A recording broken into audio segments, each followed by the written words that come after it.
Awesome. All right, guys, again, reviewing for our assessment tomorrow, but we do need to catch up on a couple more slides. So from current. Okay, no. All right, so revisiting this slide for the Bill of Rights. The First Amendment is the protection of free expression. This is your freedom of speech, press, and assembly. How does this guarantee, how does the First Amendment and the Second Amendment, how do these coincide with the principles that we fought for, like republicanism, popular sovereignty, social contract theory, consent of the governed? How do these amendments secure those individual rights that make our government a democracy, you know? I just have a question. Are these No, you don't have to, because you can go back and watch the video. Yeah, no, you're good. But girls, how do these, remember when we learned about things like the social contract theory, consent of the governed, republicanism and popular sovereignty, and you know, those being our principles of government, our democratic values?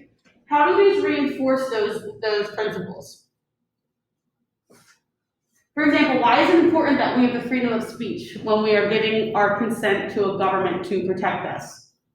We're giving up some of our rights, right? We're giving up our right to protect ourselves, even if it means killing another person. We're giving up that right and giving that responsibility to keep everyone in order. We're giving that up to the state because we're recognizing the state as being powerful in order to preserve our liberties and, you know, maintain ideas like the consent of the governed, right? Where you agree to give up some of your rights in turn to be protected, and you are giving a governmental agency the authority to rule you as long as it's protecting you. How do these amendments secure those liberties for us as people living under a government?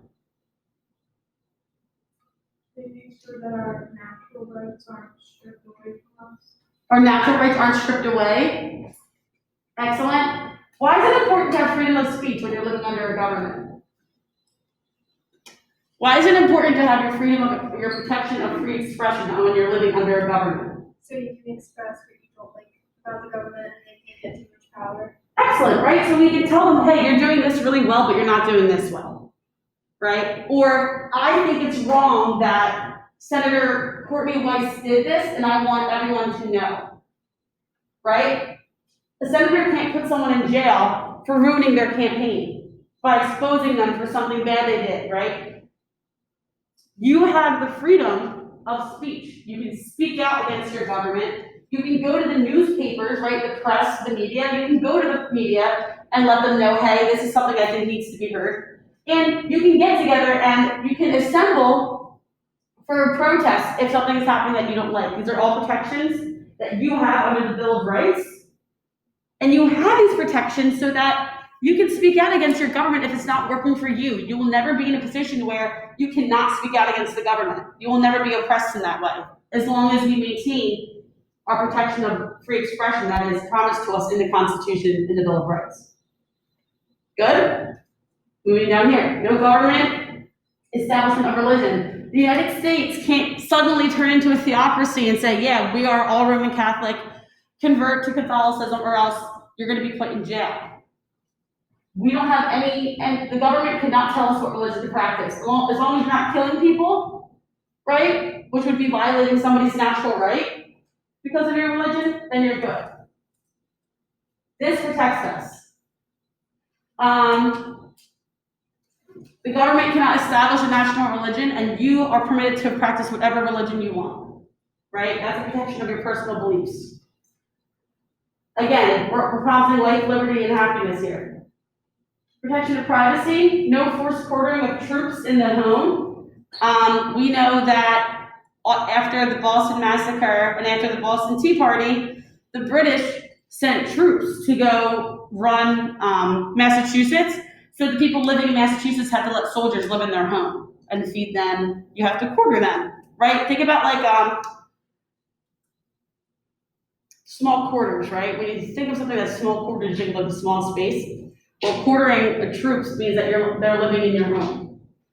And Amendment 4 protects you from unreasonable searches and seizures, meaning that if you are driving down the street, a police officer can't pull you over just because he felt like it. He has to have a reason. Or if you are walking down the street with your friends and you're wearing a backpack, a police officer can't say, hey, open up your backpack. He needs a warrant for that. The only time that a police officer can get you to open your backpack is maybe if you're walking down the street with a beer in your hand and you're clearly 16. Then he can say, you gave me probable cause to open up your backpack, and then he can open your backpack. A police officer can also go into somebody's home without a warrant if he hears someone screaming, help me, he's killing me inside, right? I gotta stop talking about murder. All right, so, yeah. About the searches and seizures. Yeah. Like, let's say, I'm thinking of the idea that, let's say there's like a big parade or something, Mm-hmm. and there's someone notified the police that there was gonna be like a bomb. Yeah.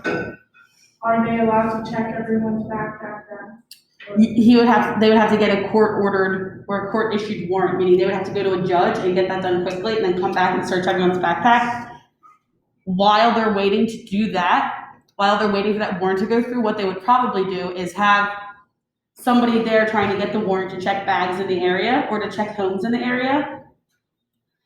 While they get that warrant, they would probably have someone just clearing the streets, right? Because they would try to get people as far away as possible. Therefore, there's no incentive to leave a bomb in the middle of an empty street.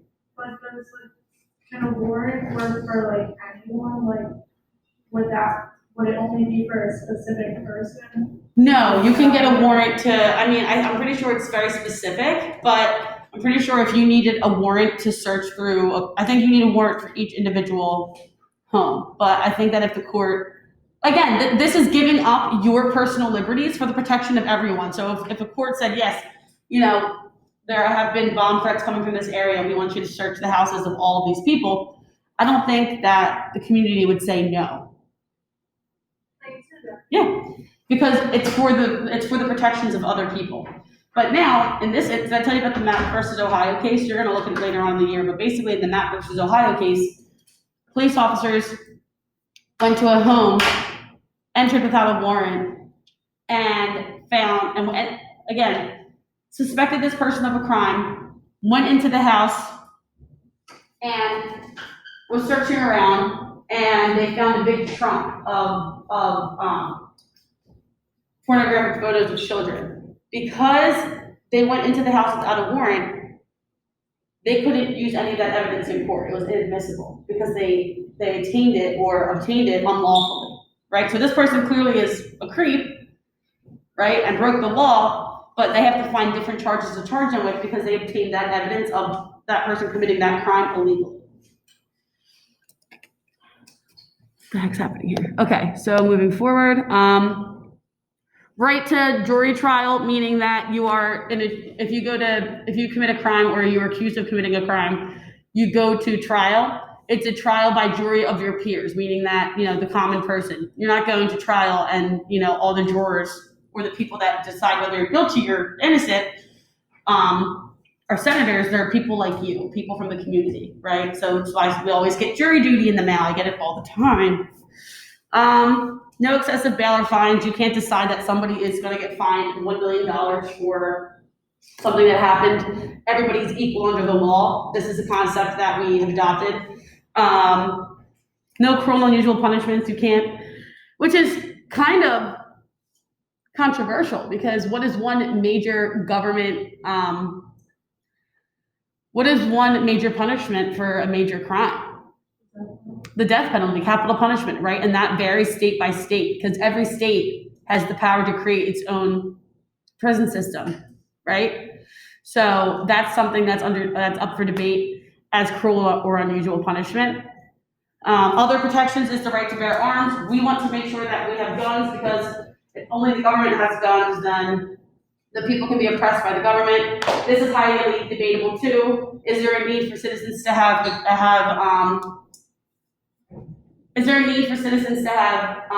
automatic weapons, right? You see this a lot in the news, especially with things like school shootings and whatnot. Amendment 5, no taking of private property for public use without just compensation. This is called eminent domain. We're gonna learn about that later. Basically, eminent domain is the government being like, okay, hey, so you live on this really large property of land, but I'm trying to build a park here for all the children to play, to reduce, to whatever, to make the community a better place. So the government can buy your house and pay you just compensation for it. I mean, they can pay you what they think it's worth. But basically, yes. Amendment 9, this is called eminent domain, but I don't really, we'll talk about that again later. Amendment 9, illicit rights are not necessarily denied, meaning just because one of your rights isn't listed in the Constitution doesn't mean that it's denied. You have other rights outside of those there that are basic, and that makes sense. Powers not delegated to the national government or denied to the states are reserved for the states and for the people. So the 10th Amendment says whatever power is not granted to the federal government in the Constitution is reserved for the states. For example, the Constitution doesn't mention election laws from state to state, right? They don't mention things like the prison system. The Constitution does not mention marriage licenses or driver's licenses. Who's responsible for facilitating those kinds of responsibilities? The states, right? It's up to the states because it varies state by state as well. Some states say that you are allowed to purchase tobacco at the age of 18, others say 20, others say 21. So different laws like that vary state by state. They are reserved for the states. They're not granted to the federal government in the Constitution, they're reserved for the states. So, if you are 18, but you live in a state that you can't have tobacco until 21, you can buy it in another state. you can buy it? Just like, yep. Because you are protected by the same immunities and privileges in that state as citizens that live in that state. Remember the full faith and credit clause and the immunities clause? What if you bring it back to your state? Then you're in trouble. Because you can't use or distribute those kinds of drugs at your age within the state. You have another question? Can I use that? Yes. Popular sovereignty, girls. This is the concept that people are the main source of authority in the states. We've looked at this so many times. Popular looks like population, which looks like people. Sovereignty means power. It means that the power comes from the people. The people are the ultimate source of power within the government. This is evident in the preamble. The preamble is the mission statement of the Constitution. We the people, in order to form a more perfect union, establish justice, protect the general welfare, something about tranquility, right? Basically all those things, it's just listing what purpose the Constitution serves. The preamble is the mission statement of the Constitution, and it backs up this idea that the people are the main source of authority in the government. The ratification process and the amendment process, they are so thorough, and there's a step to propose the amendments and a step to ratify them. Basically, it just shows us that the people are the main source of authority. Senators don't go back and forth, or go back and forth with just themselves to propose or change an amendment. They look at the state legislatures, or they call a national convention. The House of Representatives is the most directly elected. Well, the legislative branch is the most directly elected by the people, and so they are in charge of making decisions that will change the rights of the people. Any questions about popular sovereignty?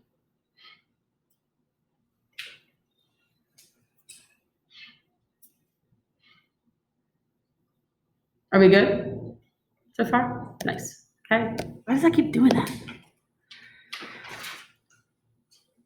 All right. I'm gonna hide my little head over there. No. Okay. We looked at democracies and we looked at republics. Democracies, everybody participates in every decision, right? That's the situation where we are all sitting in this room. I asked you guys who wants ice cream for snack, and I asked you guys who wants water ice for snack, and whoever has the most votes wins, because it's direct democracy. You guys make the decisions. Whereas in a republic, you're governed by an elected representative. So maybe instead of doing this, Student council will step up because you elected them to represent you. So if we're voting on a t-shirt design, or voting on, a retreat activity, your student council makes those decisions because they represent you. You tell them how you feel, what you think, they listen, and then they act accordingly, and they represent you.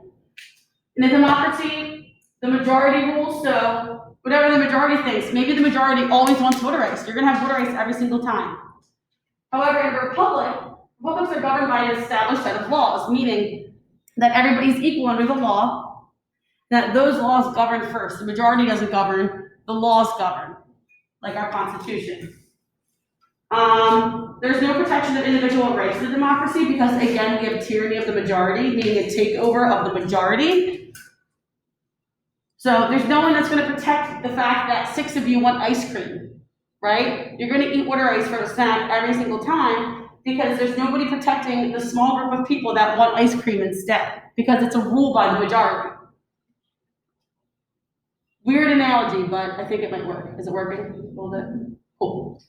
No protection of property rights because, again, tyranny of the majority. It's not practical for large countries because the bigger the country, the more direct participation, and it's going to get really hard to tally up 8 million people that want ice cream and 10 million people that want water ice. That's going to get kind of difficult, which is why it's easier for a large country or a large state. That's why it's easier for it to be governed by a republic, because there's all these people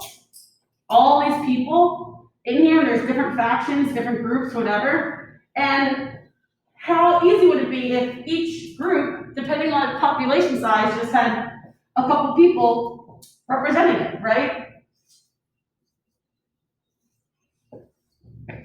Right? That would be easier. Instead of a huge democracy trying to figure it out where everyone's voting, these individuals will represent the masses. Democracies end in turbulence and violence because there's tyranny of the majority, and the people who really, really want ice cream, if they keep getting water ice instead, right? If it looks like this, can they see me? If this is the population, right, and this many people are always getting water ice, right? This is the majority. And then this amount of people, they want the ice cream, but they never get it. Right? They never get it. Their rights are never protected. Water ice wins every single time. And it's not always going to be water ice girls. It's going to be different parts of government. And therefore, eventually, water ice will oppress. Water ice will oppress the ice cream group. And they're going to get angry, and then that's when they start to war, because they're not being treated fairly and they're being oppressed by the majority. Obviously, no countries are going to war over water ice and ice cream. They're going over war for other things.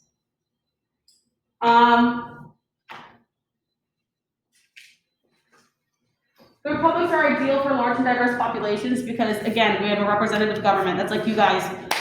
Some of you do drama, some of you do track, some of you do culinary arts club, some of you are in history club, some of you are in BSU, okay? Because there are all these different groups, anybody can represent the school because you guys are so diverse, right? With all these different groups and clubs. That's why a republic works. That's why student council works.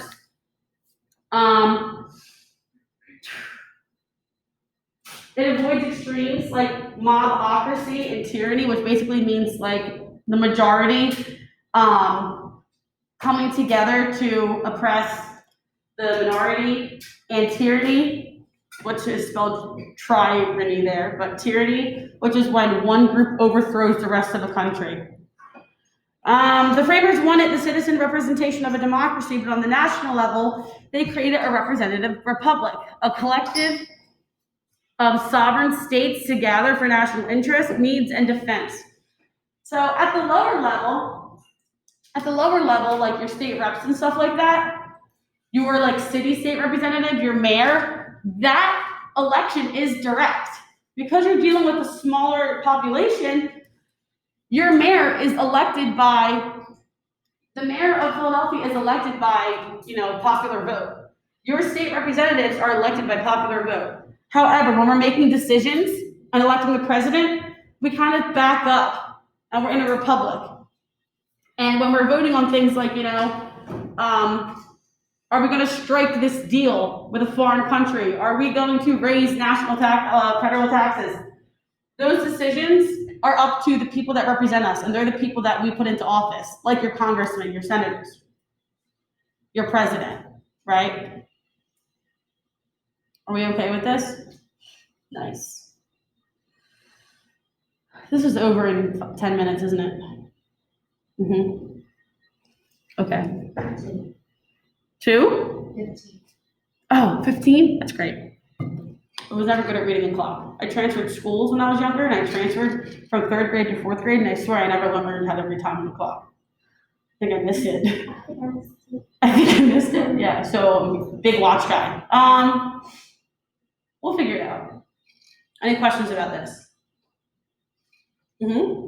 So how come, individual rights aren't protected under Why aren't they?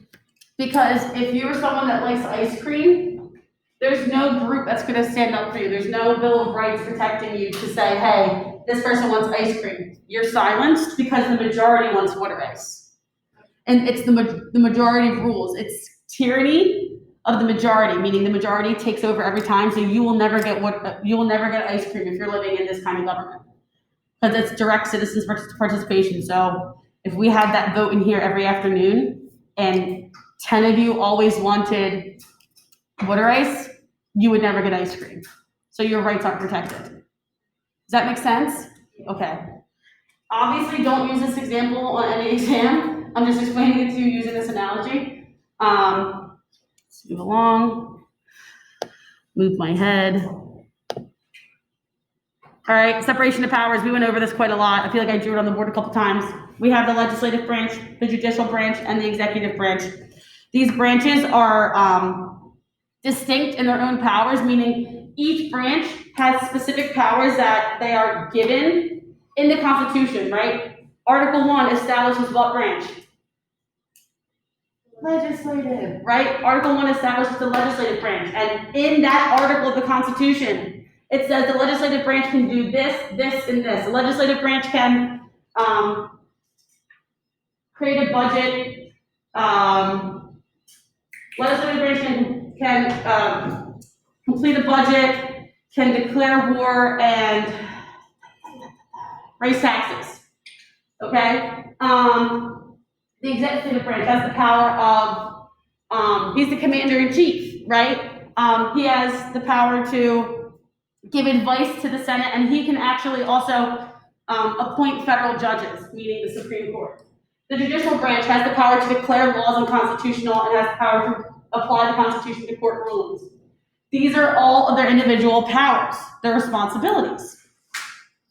While they all each have power in each of these branches, they also have the power to make sure the other branches aren't acting up. Okay? We looked at this before too. The executive branch, the president carries out the laws, that's his duty. The legislative branch makes the laws, that's their job, they're responsible for that. Judicial branch interprets the laws and applies them to court cases. Okay, this is another one of their responsibilities.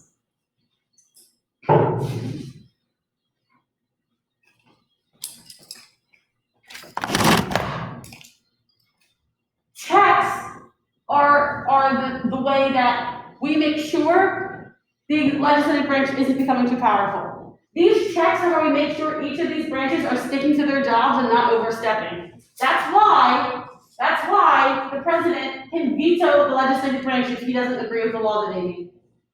But because the legislative branch is the most closely elected by the people, it's the most closely branch that is representative of the people, they actually have the power to override the veto.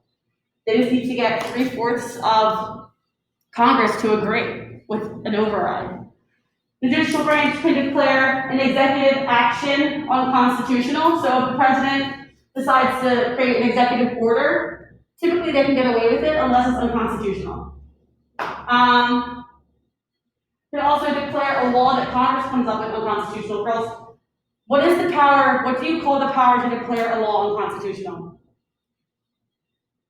What is this power to declare a law unconstitutional? I've said it like a million times. You guys definitely know it. Go ahead, Alan.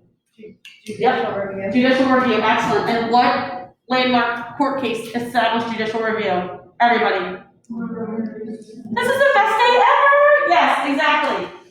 So, judicial branch people can be impeached from the judicial branch even though they serve life terms. The legislative branch has the power to impeach the federal courts, not impeach the federal courts, but can impeach and remove judges, and can also propose amendments to overrule judicial decisions, and they can approve the appointments of federal judges, right? They also can override the president's veto, confirm an executive appointment, ratify a treaty, declare war, appropriate money, meaning create the budget for the nation. Executive branch can negotiate foreign treaties, even though that's something that they do. Appoint federal judges and things like that. Okay, the checks and balances are a system to make sure that, again, they're checking on each other to make sure nobody's using too much power. And these serve to balance power between the three branches. Are we good on the separation of powers and checks and balances? Awesome. The impeachment process, it goes to the House first and then it goes to the Senate. The Senate has a right to also provide advice and consent on presidential appointments, meaning that when the president nominates a judge for Supreme Court, it has to be approved by the Senate. Now, if the Senate is majority Republican and the president is Republican, there's a good chance that whoever the president appoints, the Senate's going to agree with him and say, yep, send him through. But if the Senate was Democrat while the executive branch was majority Republican, then maybe you might see some gridlock, some like a halt to what's going on. It might not go through as quickly. But either House in Congress can be majority Republican or majority Democrat. Right now, the House of Representatives is majority Democrat and the Senate is majority Republican. The executive branch is Republican because Donald Trump was elected, right? And he ran under the Republican ticket. Under President Obama, both houses of Congress were Republican. So it was really hard for Congress to pass legislation and for the president to create executive orders. Go ahead, Alan. So the Senate, there's two per state. But it doesn't mean that you have one Republican and one Democrat. The people Are elected. they elected? Yep. Oh. Yep, they're elected. They weren't initially elected. Initially, they were appointed by the state legislatures, but then they became a direct, they're elected by the people now too. And that means states like California, they're gonna have 2 Democrats as senators, right? States like Texas that are majority Republican, they're gonna have 2 Republicans as senators. Because that's what the people want, right? Any other questions? Yeah, girls, the Senate isn't like 1 Republican, 1 Democrat. Is that what we thought? We're good now, though. We're good. Nice, cool. Again, judicial review, Marbury versus Madison. Get that tattooed on your brain. The president appoints federal judges. He has a cabinet. His cabinet is basically just like all of the people that he wants to like support him. It's like his little group, and that he appoints them, and they're his closest advisors. The cabinet is just like, think about like a big cabinet, and all the president's advisors are inside. Creepy, right? But you'll remember that. All right.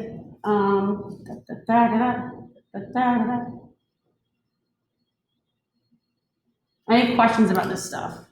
I feel like this, like, we kind of knew the checks and balances stuff and the separation of power stuff, and I just wanted to like hit home that judicial review thing. I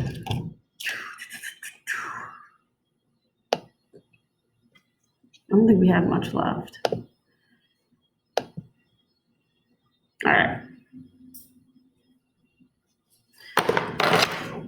This isn't what I want.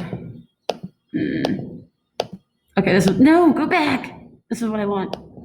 Is it over in 5 minutes or is it over now? Excellent, because this is what I wanted to look at. All right, so national supremacy. We looked at the supremacy clause, right? The supremacy, do you guys know what the supremacy clause states or establishes? The Constitution is the law of the land. Yes, the Constitution is the supreme law of the land, and the Constitution governs the entire nation. Not only does the Constitution govern the entire nation, but they give powers to the federal government.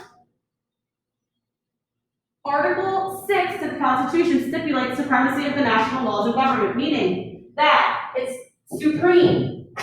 It comes first. It's the overall power. So therefore, if Congress has the power to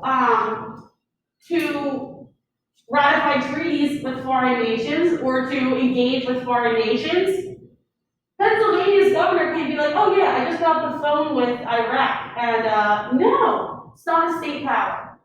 Pennsylvania does not have that power because it's a power given to the federal government. Not only that, Pennsylvania, you have no business doing that because you represent only the state of Pennsylvania. The state governments represent those states individually, and then the federal government has representatives from all of the states to make sure that every state contributes to decisions that are made in government. So it's not like Pennsylvania, bless you, it's not like Pennsylvania is missing out on not being able to ratify treaties with foreign nations. Pennsylvania is part of the process because they have congressmen that serve in Congress, the legislative branch for the federal government. Included, the national supremacy, right? The supremacy clause was included to assure the compliance of the acts of Congress and other treaties with other nations. The supremacy clause, in some respects, has placed the national government above the states, meaning that if Pennsylvania wants to pass a law, if it violates a law that is previously stated in the Constitution, they can't do it. Like I said, Philadelphia cannot say, the mayor of Philadelphia cannot say, you guys, no one's allowed to say the Eagles stink. It's against the law. If you say the Eagles stink, or if you say anything bad about the Eagles, you're going to jail for 10 years, right? Can't do that. One, because we're protected from cruel and unusual punishment. Two, because we're protected by excessive bail and fines. Three, because we also are protected under the First Amendment for freedom of expression. So Pennsylvania, sorry, but according to the supremacy clause, the Constitution is the supreme law of the land. It comes first. You can't pass that law. This is the supremacy clause. And anti-federalists hated this idea. Why? Why would the anti-federalists hate this idea that the national government has supreme power? Because they wanted the states to have more power. Because they wanted the states to have more power, right? In this situation where the Constitution was ratified, we are shifting from a confederal system to a what system? Federal, right? Federal, because we are sharing power between the states and the central government, but in this situation, the national government is supreme. Does that make sense? All right, we went over the supremacy clause before this moment in time, right? Cool.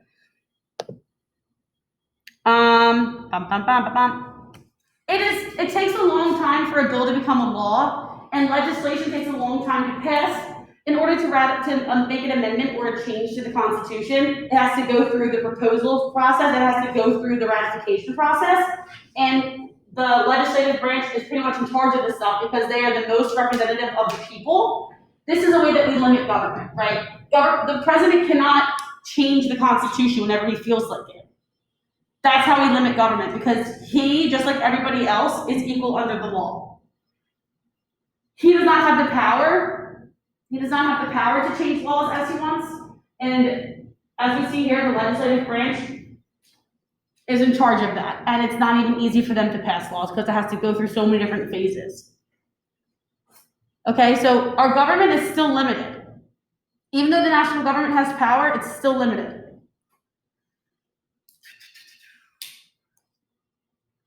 Does that make sense? Okay.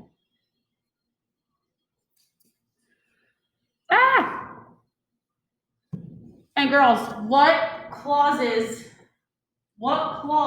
stretches the power of the federal government?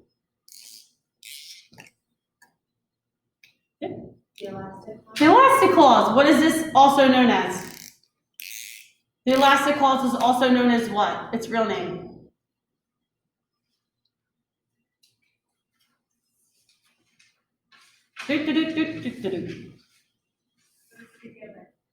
What did you say? What does it begin with? Ooh, looks like Abby's got something.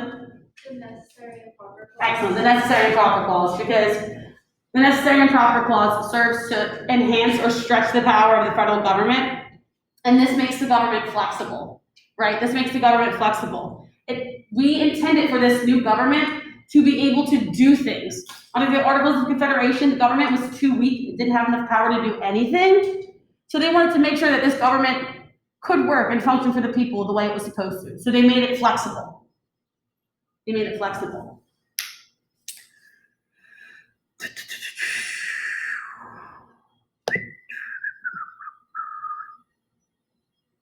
Just put down flexibility and necessary and proper clause. Are you still are people still copying this down? Just put down that's good. Flexibility.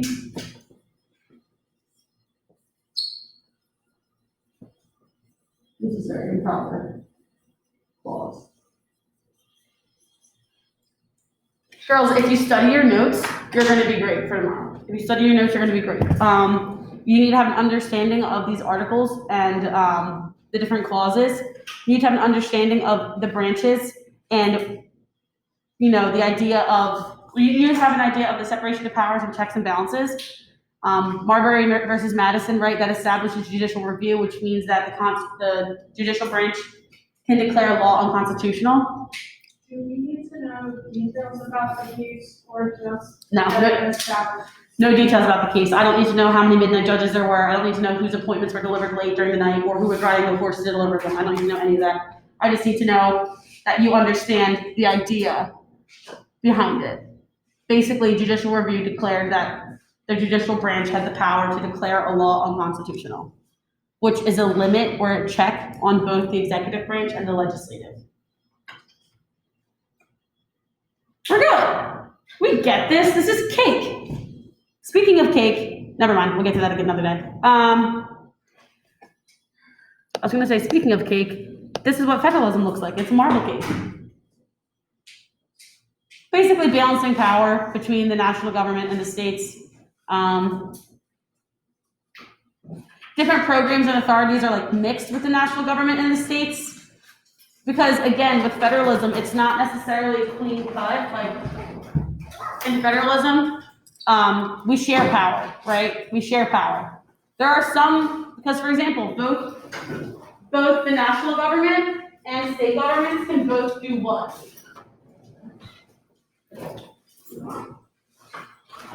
Tax, right? They can both tax. That's a shared power or a concurrent power. We're gonna get into that stuff. That stuff is actually also in the reading that you had, right? Reserved powers are for the states, enumerated powers for Congress, or for the federal government. Concurrent powers are shared between them. Another good resource for you girls, if you just want to flip through that first unit in your textbook, if you just want to go through and look at the bolded items and reread those definitions, that'll be helpful for you to go review because this entire PowerPoint was based off that. Are we confused about anything? Any last words? Any last words? Describe preserve. I would call it quest because it's going to be better than a quiz because it's AP, but it's not going to be weighted as a test. Because you have a unit test that's going to be on this and the next unit that we do, that's going to be all. Because again, on the AP exam, it's cumulative, everything's cumulative. The AP exam is on all the content that you've learned from day one until last day. Again, you're gonna have a writing, a portion of it is gonna be writing, to prepare you for the different essays, FRQs that you're gonna be looking at on the AP exam. But as long as you took good notes and really paid attention and, you know, have an understanding of all the things we talked about, then you're gonna be aces. I'm not worried at all. I feel very confident that you guys are gonna do well. Any questions about this stuff? I really would like a piece of the old federal cake, but. Good? All good? Awesome. And girls, I'm not creating the questions myself. I'm taking them from the sources that I have, the different workbooks and textbooks that I have, including yours that you have. Do we have any for different or is it just? I just want you to study, really. I just want you to study. Whew, that felt like a marathon. Anyone feel like that was a marathon? A little bit, right?